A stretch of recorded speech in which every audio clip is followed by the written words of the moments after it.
बहुत पुरानी बात है। गौतम बुद्ध एक शहर में प्रवास कर रहे थे। उनके कुछ शिष्य भी उनके साथ थे। उनके शिष्य एक दिन शहर में घूमने निकले तो उस शहर के लोगों ने उन्हें बहुत बुरा भला कहा। शिष्यों को बहुत बुरा लगा और वे वापस लौट गए।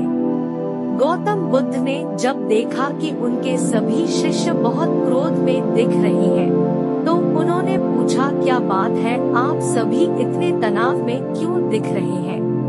तभी एक शिष्य क्रोध में बोला, हमें यहाँ से तुरंत प्रस्थान करना चाहिए। जब हम बाहर शहर में घूमने गए तो यहाँ के लोगों ने बिना वजह हमें बहुत बुरा भला कहा।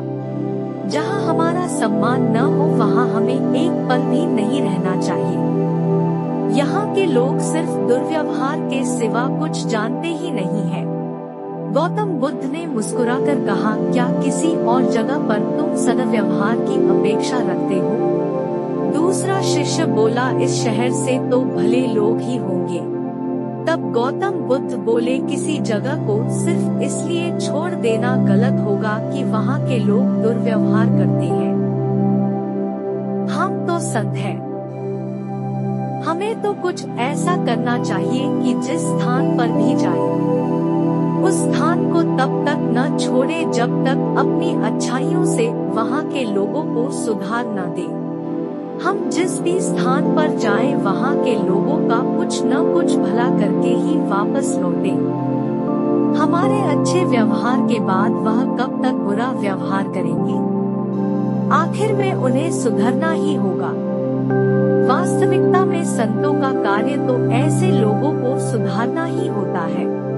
सही चुनौती वो है जब हम विपरीत परिस्थितियों में खुद को साबित कर सकें। ये सभी बातें सुनकर बुद्ध के प्रिय शिष्य आनंद ने प्रश्न किया, उत्तम व्यक्ति किसे कहते हैं? इस पर बुद्ध ने जवाब दिया, जिस प्रकार युद्ध में बढ़ता हुआ हाथी चारों तरफ के तीर सहते हुए भी आगे बढ़ता जाता है, ठीक उसी तरह उत्तम व्यक्ति भी दूसरों के अपशब्दों को सहते हुए अपना कार्य करता रहता है।